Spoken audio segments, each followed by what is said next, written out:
नमस्कार मेरे प्यारे बच्चों। तो बच्चों आप सभी लोग कैसे हैं?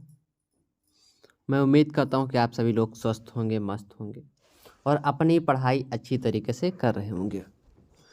तो साथियों आज आप सभी लोगों के लिए मैं बहुत इम्पोर्टेंट वीडियो लेकर के आया हूं, क्योंकि आज के इस वीडियो में हम लोग कक्षा 10 के जो विज्ञान है, तो विज्ञान की ऐसी टॉपिकों के बारे में डिस्कस करने वाले हैं जो आपको बोर्ड एग्जाम में सीधे के सीधे 70 नंबर दिलाएंगे।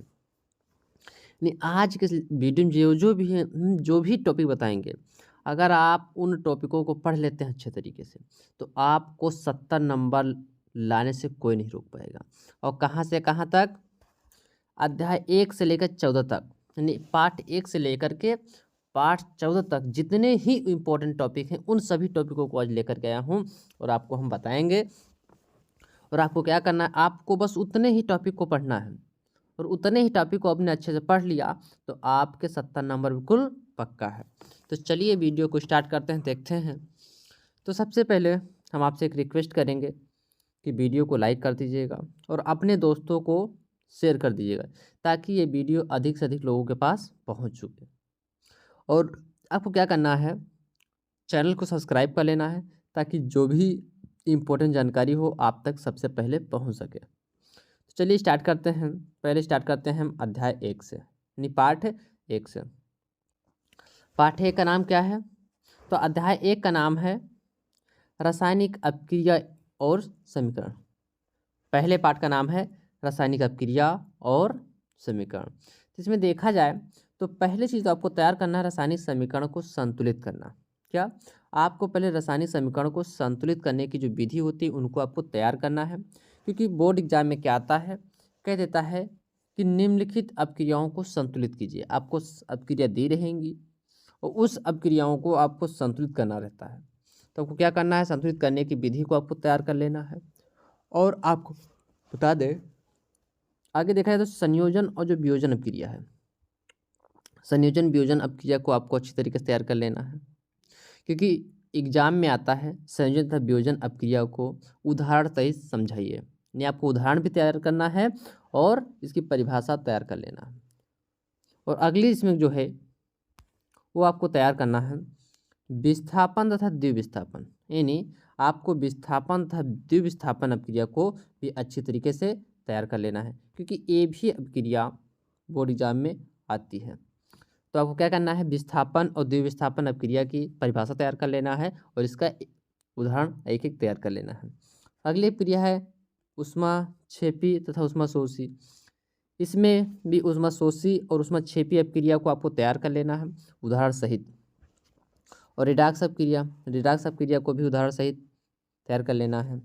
और दिया उपचयन तथा उपचयन और अपचयन अपक्रियाओं को तैयार कर लेना है। यानी आपको इस लेसन में इतनी अपक्रियाओं को तैयार करना है: संयोजन, वियोजन, विस्थापन तथा द्विविस्थापन, ऊष्माक्षेपी, ऊष्माशोषी, रेडॉक्स अपक्रिया और उपचयन तथा अपचयन अपक्रिया। इतनी अपक्रियाओं को आपको तैयार करना है।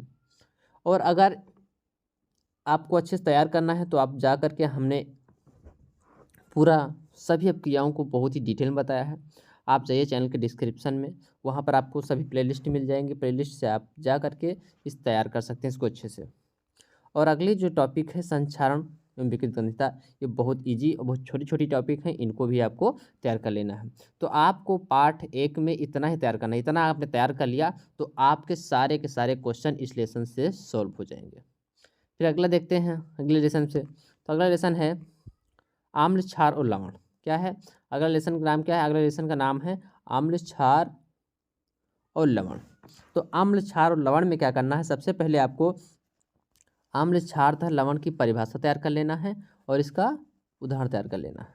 आपको क्या करना है, पहले तो नॉर्मल चीज़ें तैयार करना, उसके बाद आर्हेनियस ने जो परिभाषा दिया था उस आर्हेनियस की परिभाषा, आर्हेनियस के अनुसार जो परिभाषा है उस परिभाषा को वो तैयार कर लेना है। उसके बाद आपको बेकिंग सोडा बनाने की विधि, इसका सूत्र भी आता है, इसके रासायनिक सूत्र लिखिए, इसकी बनाने की विधि बताइए। तो ये सारी चीज़ें आपको तैयार करना है। फिर धावन सोडा दिया, धावन सोडा में भी वही होता है कि धावन सोडा में दे देगा कि धावन सोडा बनाने की विधि बताइए, ये धावन सोडा का रासायनिक सूत्र क्या होता है, ये सारी चीज़ें पूछ लेता है। तो आपको क्या करना है, धावन सोडा को बिल्कुल अच्छे से तैयार कर लेना है। अगला है प्लास्टर ऑफ पेरिस।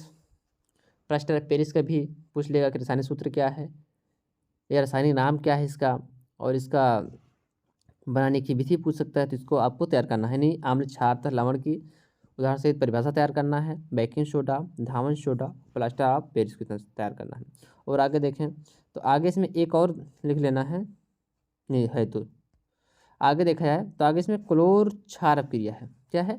क्लोर क्षार अपक्रिया। नहीं, क्लोर क्षार अपक्रिया किसे कहते हैं, ये भी जाती है। तो क्या करना है, क्लोर क्षार अपक्रिया को भी आपको तैयार कर लेना है।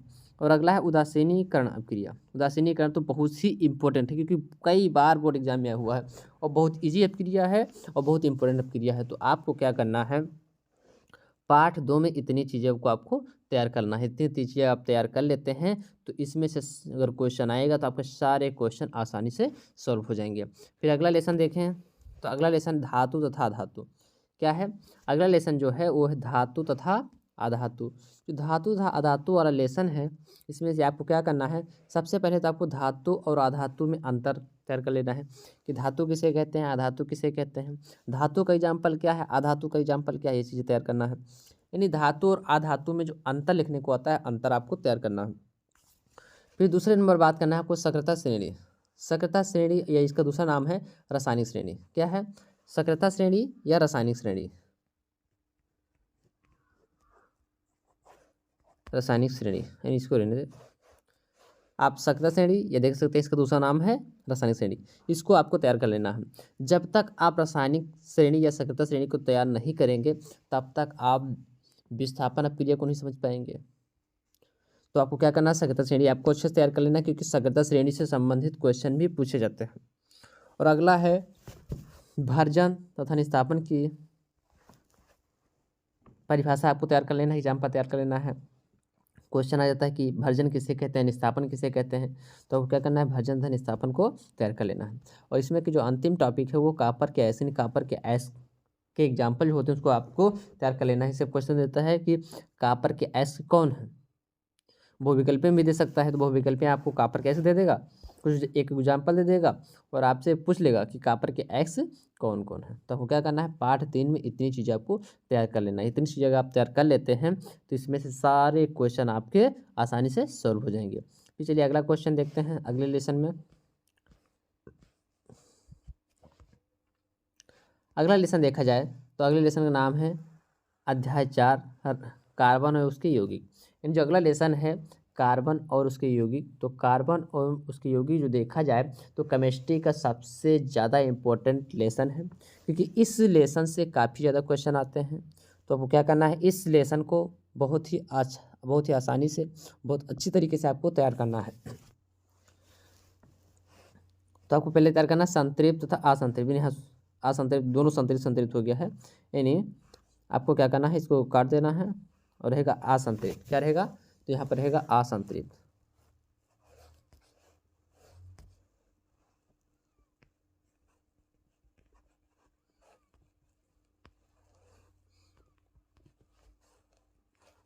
यानी आपको क्या करना है, आपको तैयार करना है संतृप्त तथा असंतृप्त को। संतृप्त तथा असंतृप्त में क्या अंतर होता है, इसको आपको तैयार कर लेना है। आपको आएगा संतृप्त और असंतृप्त में अंतर लिखिए, अंतर लिखने को भी आ सकता है। और अगला आता है सजातीय श्रेणी।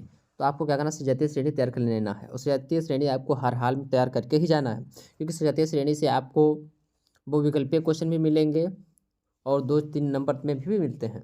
तो क्या करना है, संतृप्त और असंतृप्त में अंतर तैयार करना है और सजातीय श्रेणी को तैयार करना है।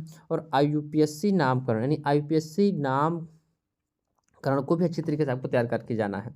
और आपको इसकी काफ़ी प्रैक्टिस करना है, तब जाकर आपको जल्दी समझ में आएगा, क्योंकि काफ़ी क्वेश्चन इसमें आते हैं 2-2 नंबर में, 4-4 नंबर में IUPAC से लाते हैं क्वेश्चन कि आपको यौगिक का नाम यौगिक दे देगा, कहेगा इसका IUPAC नाम लिखिए। तो आपको IUPAC नामकरण करना पड़ता है। तो आपको क्या करना है, IUPAC नामकरण आपको तैयार कर लेना है। अगली इसमें क्या अपक्रिया है, वो है साबुनीकरण अपक्रिया है। यानी साबुनीकरण अपक्रिया किसे कहते हैं, ये आएगा, कहते हैं साबुनीकरण अपक्रिया। साबुनीकरण अपक्रिया को आपको अच्छी तरीके से तैयार करके जाना है। और अगली है स्टिरीकरण अपक्रिया। तो साबुनीकरण अपक्रिया के साथ साथ आपको स्टिरीकरण अपक्रिया को भी अच्छी तरीके से तैयार करना है। और अगली है साबुन की सफाई क्रिया, यानी साबुन की सफाई कैसे होती, कैसे इसका प्रोसेस है, कैसे क्या है, ये सारी तैयार करना है। और साबुन की सफाई को मिसेल संरचना के नाम से भी जानते हैं। तो आपको क्वेश्चन दे देगा कि मिसेल पर टिप्पणी लिखिए, या तो ये दे देगा कि साबुन की सफाई क्रिया को समझाइए। तो आपको कन्फ्यूज नहीं होना है और आपको बस अच्छे से तैयार करके जाना है। और वहाँ पे और अगला है एथिल एल्कोहल एवं एसिटिक अम्ल। तो एथिल एल्कोहल और एसिटिक अम्ल के बारे में भी क्वेश्चन आते हैं। तो इन दो टॉपिकों को भी अच्छे तरीके से आपको तैयार करके जाना है। एथिल एल्कोहल और एसिटिक अम्ल, ये दो चीज़ें आपको याद रखना है, अच्छे से तैयार करके जाना है। और अगला देखें तो अगला लेसन है जैव प्रक्रम, यानी हमने केमिस्ट्री बारे में डिस्कस कर लिया। अब हम बायोलॉजी में देखेंगे। किसमें? बायो में देखने वाले हैं कि बायो में कैसे कैसे क्वेश्चन आते हैं। तो बायो में हम देखते हैं, तो बायो का पहला लेसन है, उसका नाम क्या है? उसका नाम है अध्याय 5 जैव प्रक्रम। क्या है? अध्याय 5 जैव प्रक्रम। तो जैव प्रक्रम में तो आपको देखा जाए तो इसमें काफ़ी ज़्यादा क्वेश्चन आते हैं और बहुत इजी भी रहते हैं। तो आपको देखना है क्या क्या तैयार करने जाना है इसमें। तो इसमें आपको क्या करना है? पोषण को तैयार कर लेना है कि पोषण किसे कहते हैं, पोषण की परिभाषा लिखने को आ जाती है। पोषण के प्रकार पूछ लेगा कि पोषण कितने प्रकार के होगा, ये होते हैं इजी। आपको पाचन तंत्र तैयार करके आना है। पाचन तंत्र में क्या होता है? फिगर बनाते हैं, कहता है सचित्र वर्ण कीजिए, पाचन तंत्र का सचित्र वर्ण कीजिए। तो आपको क्या करना है? चित्र बना करके उसके बारे में आपको समझाना रहता है। तो इसमें 3 नंबर आपके चित्र के मिलते हैं और 3 नंबर आपको लिखने के मिलते हैं। तो आपको क्या करना है? आपको फिगर भी बनाने की प्रैक्टिस करना है और इसके बारे में लिखने की भी अच्छी प्रैक्टिस करना है। तो ये हो गया। अगला है श्वसन तंत्र। तो श्वसन तंत्र भी आता है सचित्र वर्ण करने को। तो श्वसन तंत्र में भी चित्र का प्रैक्टिस करिएगा और लिखने का प्रैक्टिस करिएगा इसके बारे में। अगला है उत्सर्जन तंत्र। उत्सर्जन तंत्र में भी यही है, सचित्र वर्ण पूछता है। और अगला है हृदय का नामांकित चित्र। आपको हृदय की नामांकित चित्र, इस हृदय की प्रैक्टिस की हृदय की जो चित्र है, चित्र की प्रैक्टिस करना है। और आपको क्या क्या हृदय के कार्यविधि की, हृदय का कौन सा अंग क्या काम करता है, कैसे क्या होते हैं, सारी चीज़ें आपको तैयार करके जाना है। और अगला देखा जाए वृक्काणु की जो नेफ्रॉन होती है, क्या आती है? नेफ्रॉन की नामांकित चित्र। आपसे क्वेश्चन कह देगा कि नेफ्रॉन का नाम का सचित्र वर्ण कीजिए। तो क्या करना होता है? नेफ्रॉन का आपको चित्र बनाना होगा और उसके बारे में लिखना होता है। तो आपको क्या करना है? नेफ्रॉन के नामांकित चित्र को भी आपको अच्छी तरीके से तैयार कर लेना है। अगला है आक्सी तथा अनाक्सी श्वसन में अंतर। तो आपको ध्यान रखना, आक्सी को वायवीय श्वसन भी कहते हैं, जो अनाक्सी श्वसन होता है अनाक्सी को कहते हैं अवायवीय श्वसन। तो वो क्या करना है? तो आपको आक्सी तथा अनाक्सी श्वसन को भी अच्छे से तैयार कर लेना, क्योंकि आपके बोर्ड एग्जाम में क्वेश्चन ऐसे आएगा कि आक्सी तथा अनाक्सी श्वसन में अंतर बताइए, कि आक्सी और अनाक्सी श्वसन में क्या अंतर होता है। तो आपको यहाँ से अंतर लिखने को आता है। तो आपको क्या करना है? आक्सी तथा अनाक्सी श्वसन को अच्छे तरीके से आपको तैयार कर लेना है। अगला है धमनी एवं शिरा। धमनी शिरा में क्या अंतर होता है, इसमें भी अंतर लिखने को आता है कि धमनी एवं शिरा में अंतर लिखिए। जो अगला टॉपिक देखें, तो अगली टॉपिक है धमनी एवं महाशिरा में अंतर। धमनी एवं महाशिरा में अंतर लिखने को आएगा। इसके साथ साथ ये भी मिल सकता है कि रुधिर एवं लसिका में अंतर लिखिए। रुधिर एवं लसिका के बारे में आपको अंतर लिखने को आता है। और अगला होता है पादप में परिवहन। हाँ, पादप में जो परिवहन का काम करते हैं वो करते हैं जाइलम एवं फ्लोएम। कौन करते हैं? पादप में परिवहन का काम जाइलम एवं फ्लोएम करते हैं। तो आपको क्या करना है? जाइलम एवं फ्लोएम में अंतर लिखने को आता है। तो आपको क्या करना है? जाइलम और फ्लोएम के बारे में अच्छे से आपको डिस्कस कर लेना है।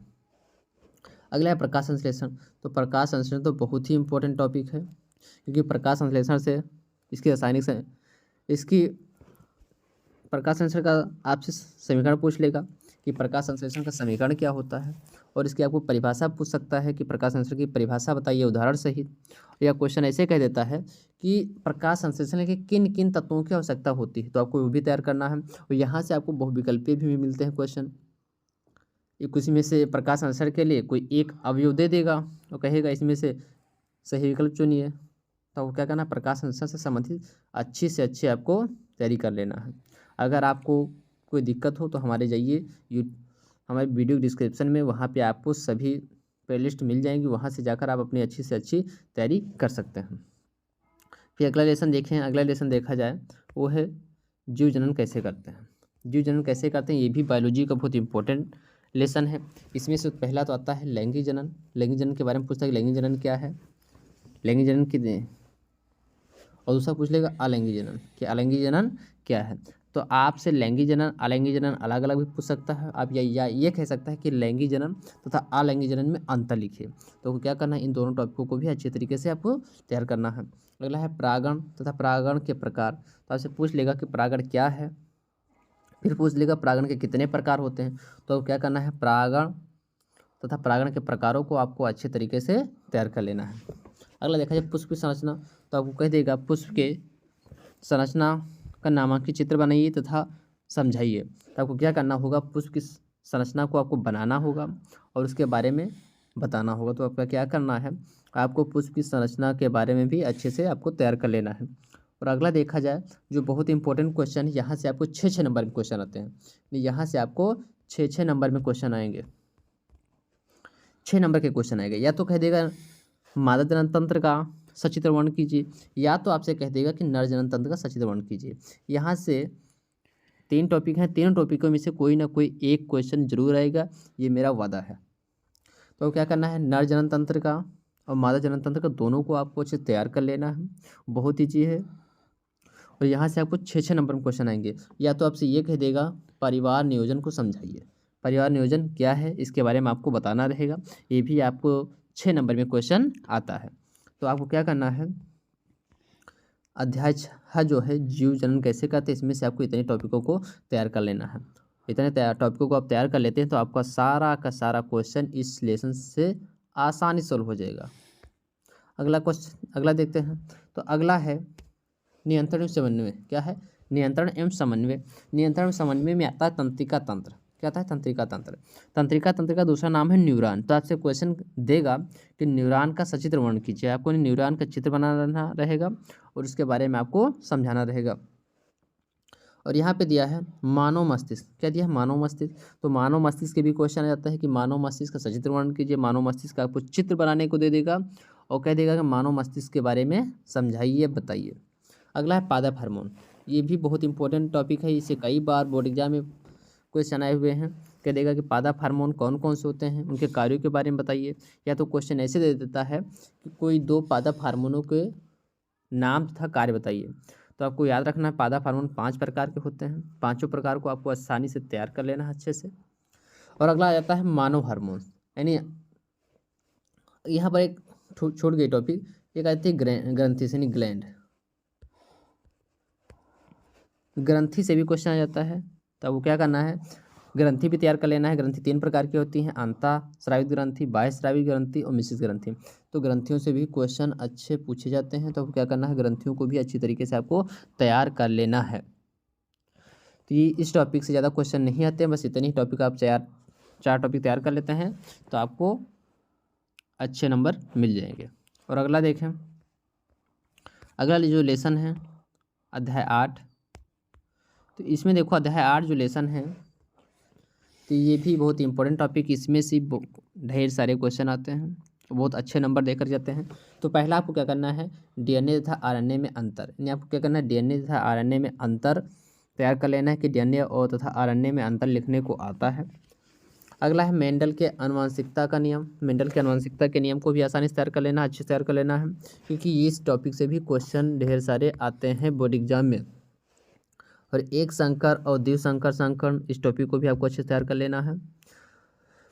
इतने टॉपिक हो गए, यानी हमने जो भी टॉपिक लेकर के आया हूँ वो सारी के सारी टॉपिक इंपॉर्टेंट हैं, आपको ध्यान रखना है। क्योंकि इतनी टॉपिक आप तैयार कर लेते हैं तो आपको 70 नंबर लाने से कोई नहीं रोक पाएगा। अगला देखा जाए जो बहुत इंपॉर्टेंट टॉपिक है, जो वेरी वेरी इंपॉर्टेंट है, वो है लिंग निर्धारण की प्रक्रिया। लिंग निर्धारण की प्रक्रिया समझाइए। ये भी क्वेश्चन आपको 6 नंबर में मिलता है, 6 नंबर में, कभी 4 नंबर मिल जाता है। कह देगा लिंग निर्धारण क्या है, लिंग निर्धारण को समझाइए। तो इस टॉपिक को भी आपको अच्छे से तैयार कर लेना है। अगला है जीनोटाइप और फिनोटाइप में अंतर। इन जीनोटाइप और फिनोटाइप में अंतर लिखने को आता है, उसको भी आपको क्या करना है, अच्छे से तैयार कर लेना है। फिर आगे देखते हैं। तो आगे देखिए, अब हमारा स्टार्ट होता है फिजिक्स। क्या होता है, अब हमारा फिजिक्स स्टार्ट होता है। तो फिजिक्स में जो पहला लेसन है उसका नाम है प्रकाश, परावर्तन तथा अपवर्तन। प्रकाश, परावर्तन तथा अपवर्तन, इस फिजिक्स के इस अध्याय से भी अच्छे और ढेर सारे क्वेश्चन आते हैं। इसमें से आपको क्या क्या तैयार करना है, इसमें से आपको पहले प्रकाश का प्रवर्तन तैयार कर लेना है कि प्रकाश का प्रवर्तन कह देगा समझाइए, या तो ये कह देगा प्रकाश के प्रवर्तन के नियम लिखिए। तो आपके प्रकाश के प्रवर्तन तथा उसके नियमों को अच्छे से तैयार कर लेना है। और दूसरा क्या है, प्रकाश का अपवर्तन, प्रकाश को अपवर्तन को भी अच्छे से तैयार कर लेना है। इसके भी पूछ देगा कि प्रकाश का अपवर्तन समझाइए तथा इसके नियम लिखिए। इसको आप इतने 2 टॉपिक तैयार कर लेना अच्छे से, प्रकाश का परावर्तन और अपवर्तन। और आगे देखें, आगे आ जाएगा अवतल तथा उत्तल दर्पण से प्रतिबिंब का बनना। नहीं, अवतल तथा उत्तल दर्पण से प्रतिबिंब कैसे बनते हैं। अवतल के 6 केस होते हैं। कितने केस होते हैं? 6 केस होते हैं। 6 के 6 तैयार कर लेना है और उत्तल के 2 होते हैं।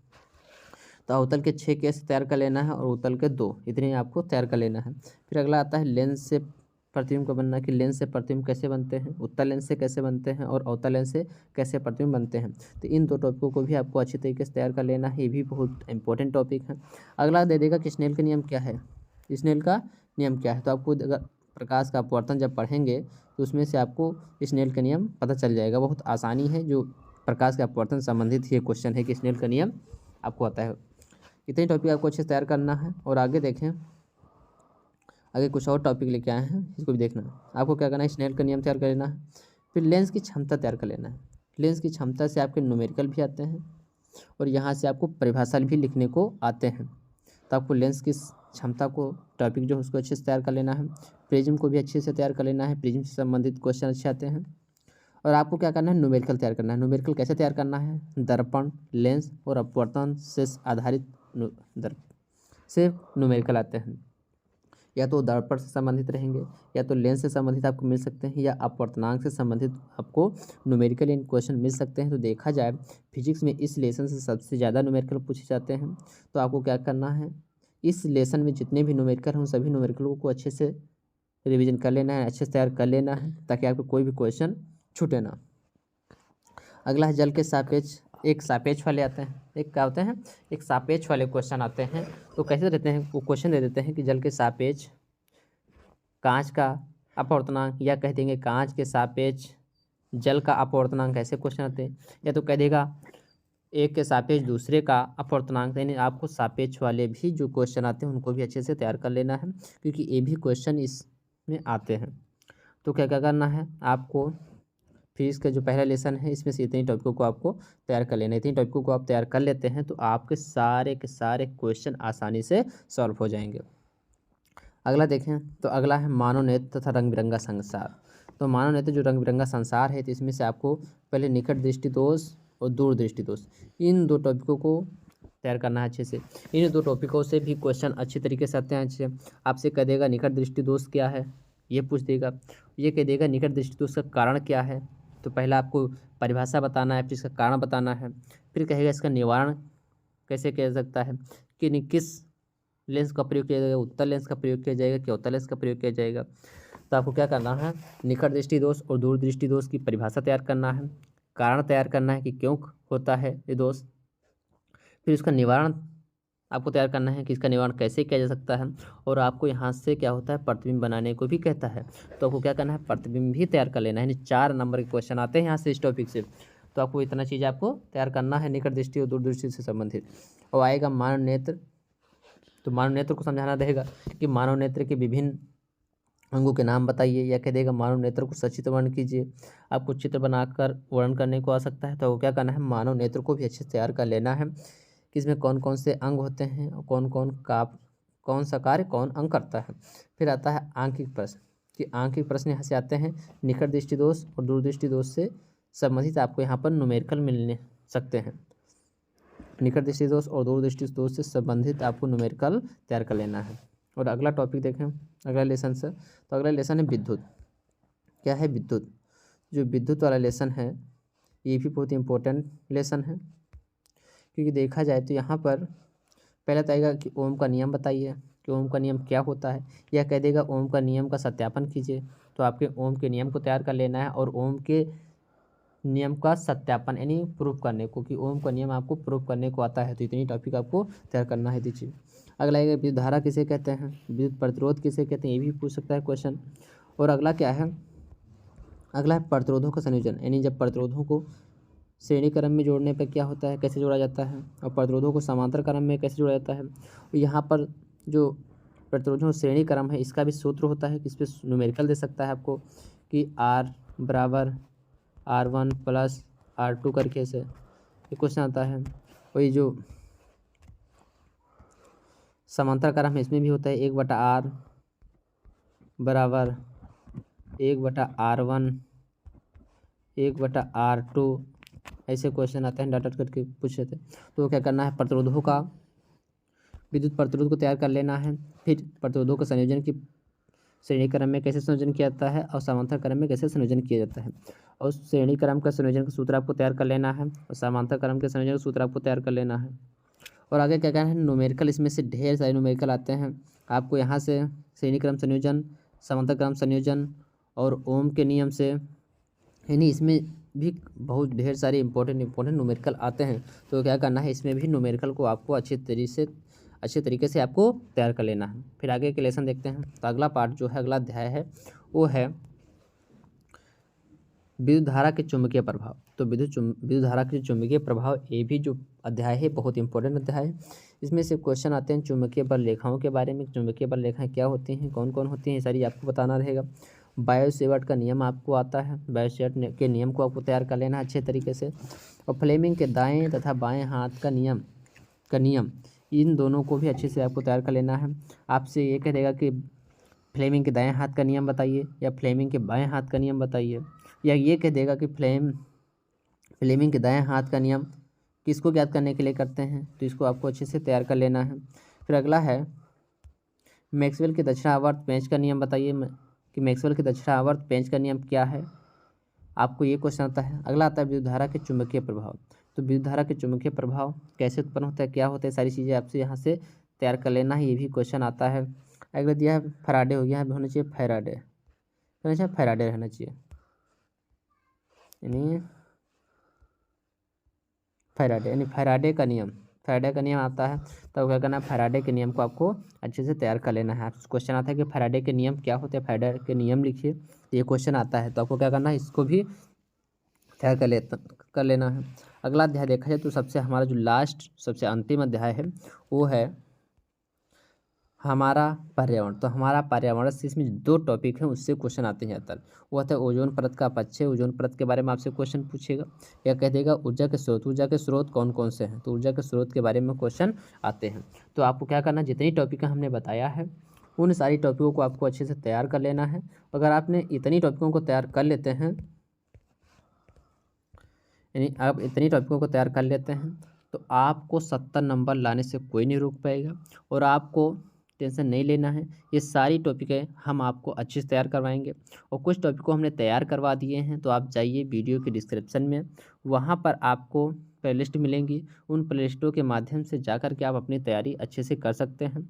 और दूसरी बात ये कि हम अनसॉल्व्ड पेपर को भी प्रैक्टिस करवा रहे हैं। अगर आप चाहते हैं अच्छे से अच्छे नंबर आवें, तो इतनी टॉपिक तैयार करने के साथ साथ आपको अनसॉल्व्ड पेपर की अच्छे से प्रैक्टिस करना है। जब आप अनसॉल्व्ड पेपर की अच्छे से प्रैक्टिस कर लेंगे तो आपको 70 नंबर लाने से कोई नहीं रोक पाएगा, ये मेरा वादा है।